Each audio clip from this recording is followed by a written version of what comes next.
नमस्कार, स्वागत आप सभी का। आपके साथ मैं हूं पुनीत। शिवराज सरकार क्या पूरे कर पाएगी अपने 5 साल? क्या कांग्रेस फिर से लौटेगी सत्ता में? क्या होगा बीजेपी में सिंधिया का हाल? उपचुनाव के नतीजे लिखेंगे सूबे की तकदीर। चुनाव की तारीखों के ऐलान के बाद अब जनता के हाथ में है पूरी बाजी। कौन कितना दम दिखाएगा, किसका वादा जनता को भरमाएगा?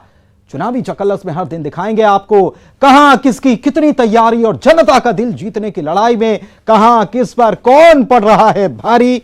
शुरू करते हैं चुनावी चकल्लस।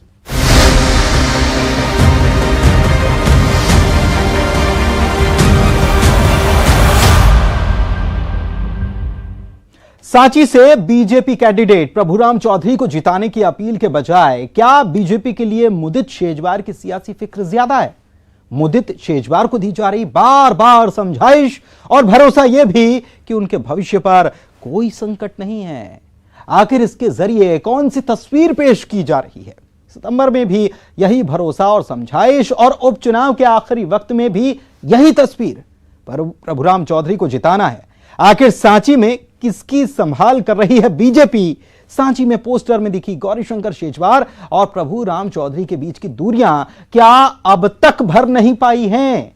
कांग्रेस क्यों लगा रही है मुदित शेजवार पर सहानुभूति का मरहम? देखिए सांची का सियासी संग्राम।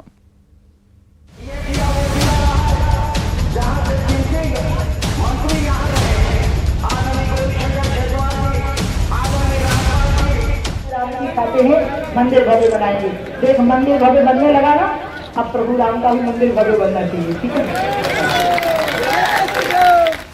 सांची सीट से बीजेपी के उम्मीदवार प्रभुराम चौधरी हैं, लेकिन यहां प्रचार के लिए पहुंची पूर्व सीएम उमा भारती की फिक्र मुदित शेजवार को लेकर है। उमा भारती ने प्रभुराम चौधरी को जिताने की अपील बेशक की, लेकिन मुदित को उज्जवल भविष्य का आशीर्वाद दिया। चुनाव के आखिरी दौर में सांची समेत बाकी 25 सीटों पर भी पार्टी अपने खाटी कार्यकर्ता की संभाल में जुटी है। क्या सांची की ये तस्वीर उसकी बानगी है? मुदित का भविष्य कोई कम नहीं कर सकता, कोई धूमिल नहीं कर सकता। मुदित का भविष्य बहुत उज्जवल है। ये मेरा लाडला भतीजा है और ये मेरा बेटा है, मेरा खुद का, मेरा अंश है। प्रभुराम चौधरी के बीजेपी की सदस्यता लेने के बाद से ही बन गई थी ये तस्वीर कि रायसेन में बीजेपी नई और पुरानी पार्टी में बंट गई। इस चर्चा को कांग्रेस ने हवा दी थी। सितंबर में भी सीएम शिवराज और उमा भारती जब प्रभुराम चौधरी के लिए सियासी जमीन मजबूत करने आए थे तो मंच से मुदित शेजवार को साथ मिलकर आगे बढ़ने की समझाइश दी गई थी। प्रभुराम चौधरी जी विधायक बनेंगे और ये दिखना चाहिए कि मुदित शेजवार का इसमें योगदान रहा है और मुदित शेजवार का भविष्य उज्जवल होगा। ये मेरी गारंटी है, इतना मैं आपके बीच में बोल करके जा रही हूँ। और अब उपचुनाव से महज 7 दिन पहले भी ऐसी ही समझाइश और भरोसा कि भविष्य पर कोई संकट नहीं आएगा। और बोले मैं पहना दूं विजय की माला और इनके सिर पे हाथ रख दूं, विजय का आशीर्वाद का हाथ रख दूं। मेरी बात पर आप कायम रखोगे? बताओ मुझे, मेरी बात पर कायम रखोगे? प्रचंड मतों से प्रभुराम जी जीतेंगे। जितने लोग आए अपने अपने मतदान केंद्र से प्रभुराम को जिता के भेजोगे। चले तो मैं उनको माला भी पहना दूं, मेरे बेटे को, मेरे बहनों को, और साथ में विजय का आशीर्वाद। सवाल ये कि सांची सीट पर बीजेपी के लिए क्या यही सबसे बड़ा संकट है? कांग्रेस भी मुदित शेजवार से सहानुभूति जता रही है। उसमें मुदित शेजवार का तो अपमान हुआ, किसी ने मुदित शेजवार का नाम भी नहीं लिया। और उमा भारती जो है प्रभुराम चौधरी को अपना बेटा बता रही हैं और मुदित शेजवार के लिए 2 शब्द उनके पास नहीं थे, उसे भतीजा करके उन्होंने दूर न्यारा कर ही दिया है। मुदित शेजवार के जन्मदिन पर लगे पोस्टर में प्रभुराम चौधरी को जगह नहीं दी गई। प्रभुराम चौधरी के स्वागत में जो पोस्टर लगे उसमें से गौरीशंकर शेजवार और मुदित की तस्वीरें गायब थी। सांची में पोस्टर में पहली बार दिखी थी दूरियां, क्या वो अब तक नहीं भर पाई? मुदित का भविष्य कोई कम नहीं कर सकता, कोई धूमिल नहीं कर सकता। मुदित का भविष्य बहुत उज्जवल है। तो क्या 25 सीटों पर असल में चुनौती बीजेपी का अपना जमीनी कार्यकर्ता है पार्टी के लिए? ये जमीनी कार्यकर्ता आखिरी वक्त में जमीन न छोड़े, क्या ये सारी कवायद उसी के लिए है? रायसेन से देवराज दुबे के साथ bureau report, news 18 Madhya Pradesh Chhattisgarh. Chambal के दंगल में सिंधिया के गढ़ में हुई पायलट की लैंडिंग। कांग्रेस बिकाऊ कितने टिकाऊ के मुद्दे को हथियार बनाकर 28 सीटों को जीतने के लिए एड़ी से लेकर चोटी तक का सुर लगा रही है। लेकिन सचिन पायलट ने छेड़ा अलग राग। घोटालों की फहरिस्त लेकर बीजेपी पर कर रहे हैं पलटवार। और इस बीच कांग्रेस उम्मीदवार के लिए अपील का दिखा अलग ही अंदाज। मुरैना से रिश्ता बताना भी नहीं भूले पायलट और सिंधिया से दोस्ती के रिश्ते की रखी लाज। न जुबान पर था सिंधिया का नाम, न निशाने पर सिंधिया। देखिए रिपोर्ट।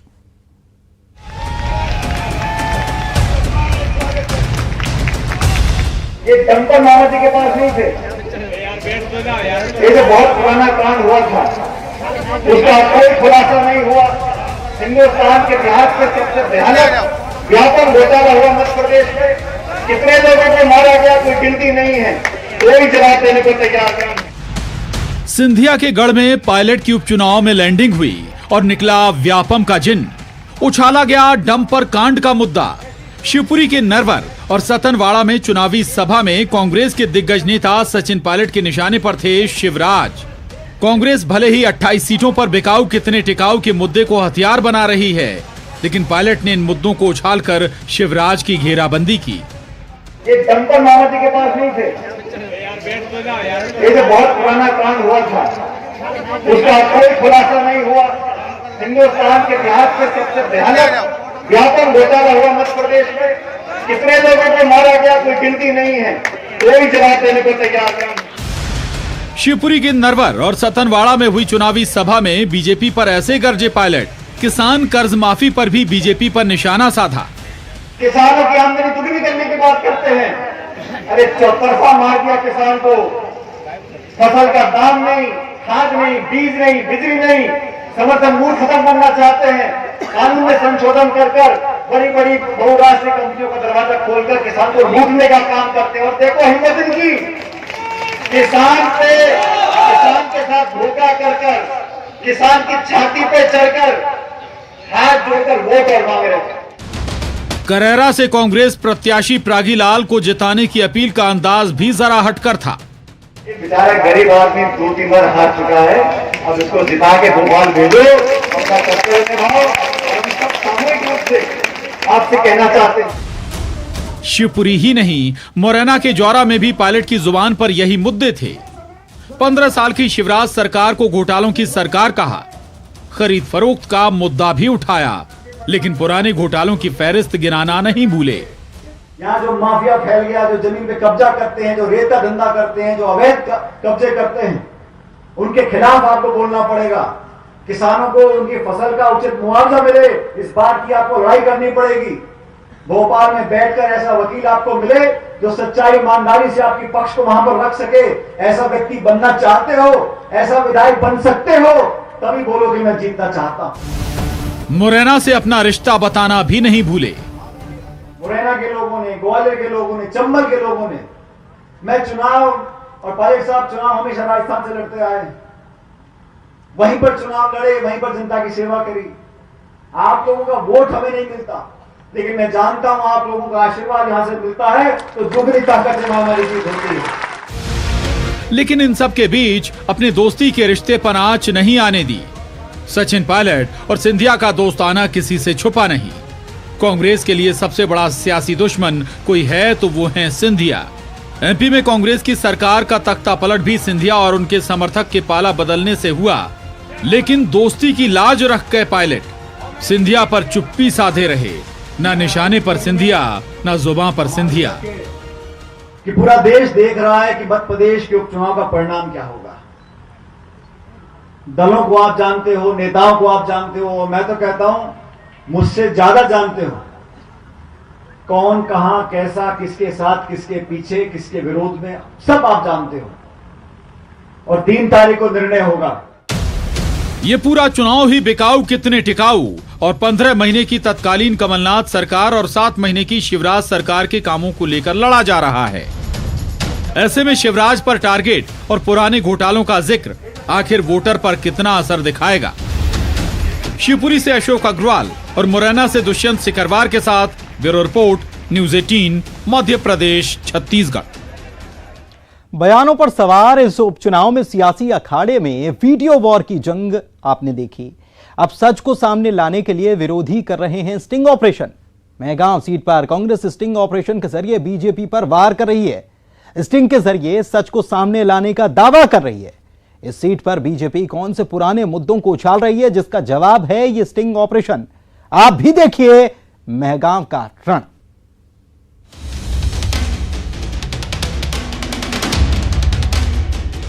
मुझे मीडिया के माध्यम से ऐसा ज्ञात हुआ है कि भारतीय जनता पार्टी के लोगों ने गुंडागर्दी फैलाकर बहुजन समाजवादी पार्टी के प्रत्याशी या उनके समर्थकों की कोई गाड़ी तोड़ी है। न सिर्फ गाड़ी तोड़ी है बल्कि उनके पूरे मोबाइल तोड़ के उनके साथ बहुत अभद्र व्यवहार और बुरी तरीके से मारपीट की गई है। आंसू बहाने का प्रयास हेमंत कटारे कर रहे हैं। इनकी हकीकत भिंड जिले की जनता जानती है। जिस तरह से खड़े होकर के हमारे हरिजन भाइयों और दलित भाइयों पर इन्होंने अत्याचार किया। मेहगांव सीट पर प्रत्याशियों के बीच नौबत स्टिंग ऑपरेशन किया गई है। अब सवाल कि आखिर किसका कराया कांग्रेसियों ने स्टिंग ऑपरेशन। वीडियो वॉर के बाद आखिर स्टिंग वाली ये कौन सी सियासत है। दरअसल भिंड में 2017 में एक दलित युवक कल्याण जाटव की पिटाई के मामले ने तूल पकड़ा था, जिस मामले में कांग्रेस का कहना है कि हेमंत कटारे को जबरन घसीटा गया था। कांग्रेस का आरोप है कि इस मुद्दे को फिर से बीजेपी उछालकर हेमंत कटारे को दलित विरोधी बताने की साजिश रच रही है। मुझे लगता है ये बहुत दुर्भाग्यपूर्ण है और ये हताशाजनक व्यवहार है, क्योंकि ओपीएस भदौरिया जी चुनाव हार रहे हैं तो उनका कार्यकर्ता निराश और हताश होकर के ओबीसी वर्ग के ऊपर जो अत्याचार कर रहा है, मुझे लगता है ओबीसी को इसका स्वयं ही आके जवाब देना चाहिए और जवाब देने का समय 3 तारीख को आ रहा है। आंसू बहाने का प्रयास हेमंत कटारे कर रहे हैं। इनकी हकीकत भिंड जिले की जनता जानती है। जिस तरह से खड़े होकर के हमारे हरिजन भाइयों और दलित भाइयों पर इन्होंने अत्याचार किया। अब कांग्रेस उसी शख्स कल्याण जाटव का स्टिंग ऑपरेशन कर सच्चाई सामने लाने का दावा कर रही है और आरोप लगा रही है कि इस पिटाई के मामले में जबरन हेमंत कटारे को फंसाने की साजिश रची गई। न्यूज़ 18 इस वीडियो की पुष्टि नहीं करता। आरोप मंत्री अरविंद भदौरिया पर लगा रही है कांग्रेस।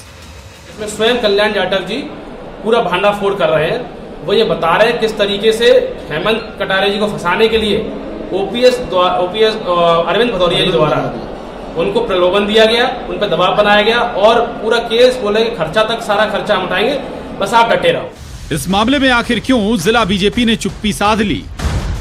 ये महज एक तस्वीर नहीं है मेहगांव की। मेहगांव में चुनाव में हिंसा ने भी दस्तक दे दी है। बीएसपी समर्थकों का आरोप कि बीजेपी कैंडिडेट ओपीएस भदौरिया के समर्थकों ने उनके साथ मारपीट की, प्रचार प्रसार से उन्हें रोका गया। प्रचार वाहन में पोस्टर बैनर फाड़ने का आरोप लगा रही है बीएसपी। हम लोग बीएसपी के समर्थक हैं। हमारी गाड़ी योगेश मेघेश सिंह नरवरिया के प्रचार प्रसार में लगी हुई है, सुबह से प्रचार प्रसार कर रहे हैं। तो जैसे ही हमारा 3 बजे हम लोगों का जाना हुआ बमहरा इमलिया के पास, तो वहाँ ओपीएस जी की सभा चल रही थी, तो उनके इशारे पे हम लोगों की गाड़ी पे हमला किया गया और रोक लिया गया। हमारे ड्राइवर से मारपीट करी गई। ओपीएस कौन, किस पार्टी की? ओपीएस भाजपा प्रत्याशी हैं, उन्हीं के इशारे पे उन लोगों ने गाड़ी को रोका और हमारे बीएसपी के जो पोस्टर बैनर लगे हुए थे गाड़ी पे, उन पोस्टरों को फाड़ दिया गया। उनसे बोला गया कि आज के बाद बसपा का प्रचार नहीं करेगा और करना है तो भाजपा का प्रचार कर। इस मामले में कांग्रेस कैंडिडेट हेमंत कटारे खुलकर सामने आए, जिनके निशाने पर थे बीजेपी कैंडिडेट ओपीएस भदौरिया। कोई व्यक्ति अगर चुनाव लड़ रहा है तो वो उसका स्वतंत्र उसका अधिकार है। हमारे मेहगांव में 40 प्रत्याशी लड़ रहे हैं। मैं समझता हूँ सबका मूलभूत अधिकार है मैदान में उतर के चुनाव लड़े और जनता का आशीर्वाद लेकर के चुनाव जीता जाता है, ना कि गुंडागर्दी करके और तोड़फोड़ करके। ओपीएस भदौरिया हार रहे हैं, इसलिए उनके समर्थक ये व्यवहार कर रहे हैं। 7 दिन भी नहीं बाकी है मतदान को और मेहगांव में सियासी फाइट और तेज हो गई है। आखिर इस हंगामे स्टिंग वीडियो वॉर का वोटर पर कितना असर होगा। भिंड से अनिल शर्मा के साथ bureau report, news 18 Madhya Pradesh Chhattisgarh. Break के बाद आपका स्वागत है। बात सांवेर की, जहां कड़ा मुकाबला तो है, लेकिन अब एक अलग मुद्दे पर सियासत छिड़ गई। मतदान से पहले ईवीएम पर कांग्रेस ने उठाए सवाल। बीजेपी का पलटवार कि सरकारी मशीनरी पर बेवजह का दबाव डाला जा रहा है। देखिए रिपोर्ट।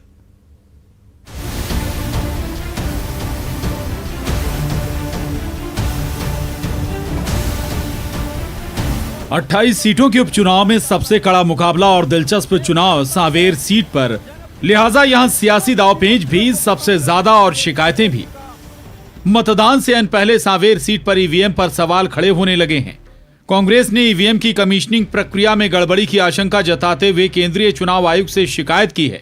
5 बिंदुओं के इस शिकायती पत्र में ईवीएम के रैंडमाइजेशन कमीशनिंग में लापरवाही का आरोप है। शिकायत यह भी है कि ईवीएम की सत्यापन प्रक्रिया में प्रत्याशी के 4 प्रतिनिधियों को शामिल किया जाता है, लेकिन सांवेर में 1 प्रतिनिधि है केवल।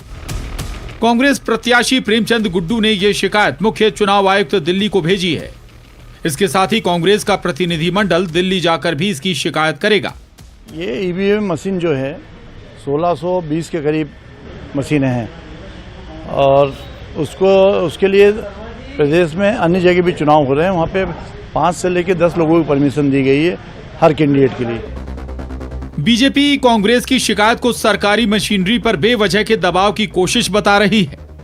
हमें तो पूरा विश्वास है प्रजातंत्र पर, हमको मशीन पर विश्वास है। और मैं कह रहा हूँ गड़बड़ी, कल 27,000 वोट डाल के देखें, बीजेपी के भी लोग थे और वहाँ कांग्रेस के लोग भी थे। ये तो बिना मतलब का दबाव, प्रेशर, अधिकारियों को डरने की जरूरत नहीं है। निष्पक्ष होकर काम करें, निष्पक्ष होकर बात कर रहा हूँ, वो काम करे चाहे कोई भी हो। हम गलत काम बोले मत करो, वो गलत काम बोले मत करो। ईवीएम पर मचे बवाल के बीच आरोप और सफाई के दंगल में चुनावी तैयारियों में जुटे प्रशासन की दलील ये है कि भारत निर्वाचन आयोग के दिशा निर्देशों के तहत कुल ईवीएम के 5% ईवीएम में मॉक पोल किया गया है। हर ईवीएम में 1,000 वोट डालकर प्रत्याशियों के प्रतिनिधियों को दिखाया गया। इस हिसाब से 27 ईवीएम में 27,000 वोट डालकर देखे गए। इस मॉक पोल में उम्मीदवारों के प्रतिनिधि भी वीवीपैट में देखते जा रहे थे कि वोट किस उम्मीदवार को मिल रहा है। इस दौरान किसी ईवीएम में कोई परेशानी नहीं आई, ना ही किसी ने कोई शिकायत की। अब मॉक पोल के बाद सभी ईवीएम को स्ट्रांग रूम में सुरक्षा के साथ रख दिया गया है। 2 नवंबर को मतदान दलों की रवानगी के समय ही स्ट्रांग रूम खोला जाएगा। मतदान की तारीख नजदीक आने के साथ सियासी दलों की फिक्र ईवीएम पर सिमट रही है। इंदौर में अरुण त्रिवेदी के साथ bureau report, news 18, Madhya Pradesh, Chhattisgarh. और चुनावी चक्करलस में आज के लिए बस इतना ही। दीजिए इजाजत, नमस्कार।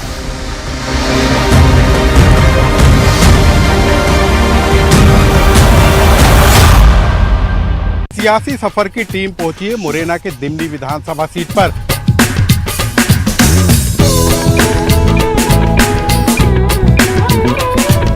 यहाँ पे आ गए कुछ जयचंद चले गए उनकी पार्टी के। मारपीट वगैरह होती है अभी? गोली चलते, मारपीट का चीज होती है। वोट भेज दे तुम भाड़े में जाओ, का मतलब बोलेंगे ये कानून करेंगे, किसी का कर्जा माफ करेंगे, सबको कचू न किसी को कचू नहीं करो। कर्जा माफ नहीं हुआ ना। जब वो जीत गया था वो गाँव में नहीं आया था, फिर अब वो प्रचार चरण हुआ था, फिर आने लगा गाँव में। गाँव की रास्ता देखो कैसी है। गिरिराज दंडोतिया जैसा नादान व्यक्ति जिसको विधायक और मंत्री बनने का अवसर मिला, वो सीधे गुंडा हैं। दलित महिला का अपमान मैं सहन नहीं कर सकूंगा, पूरा क्षेत्र सहन नहीं कर सकता।